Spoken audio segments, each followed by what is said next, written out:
Johannesburg, Nelson Mandela's African National Congress once inspired hope across Africa. It helped liberate black South Africans from white minority rule, promoting reconciliation with former oppressors and the ideal of a post-racial rainbow nation. It seemed even poised to lift up the rest of the continent with its vision of an African Renaissance.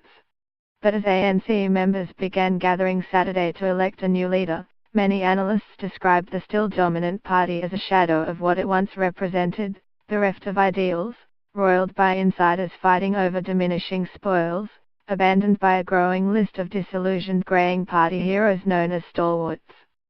For many at home and across Africa, the once heroic liberation movement is now synonymous with corruption and cynicism. South Africa has become a normal nation.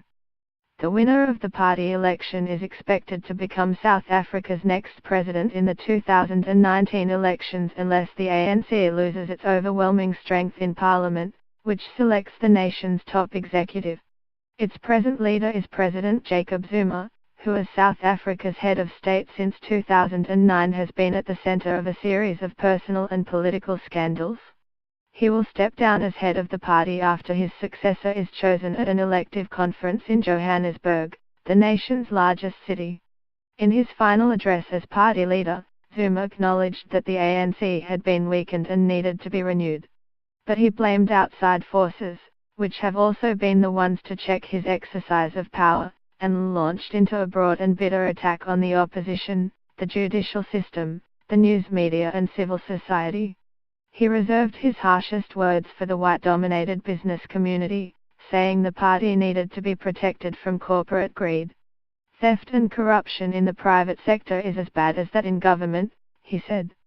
Two front-runners are locked in a tight race to succeed him, embodying starkly different strains within a deeply divided party.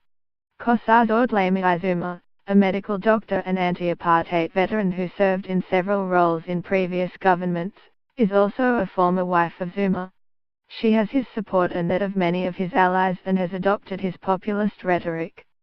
Cyril Ramaphosa, the deputy president, has won the support of some of Jacob Zuma's fiercest opponents, business groups and middle-class black voters in cities.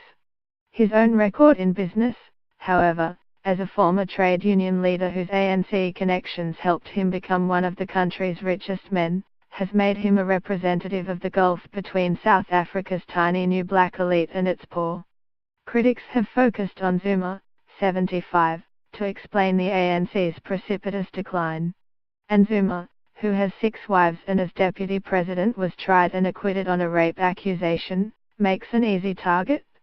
But the problems go beyond just one man. Like other liberation parties in southern Africa, including those in Zimbabwe, Angola, Namibia and Mozambique, the ANC has never lost power since ousting white rulers and has come to focus on retaining that power and the access it provides. In South Africa, where the economy has stagnated under Zuma, patronage and corruption have built a system that will be difficult to dismantle.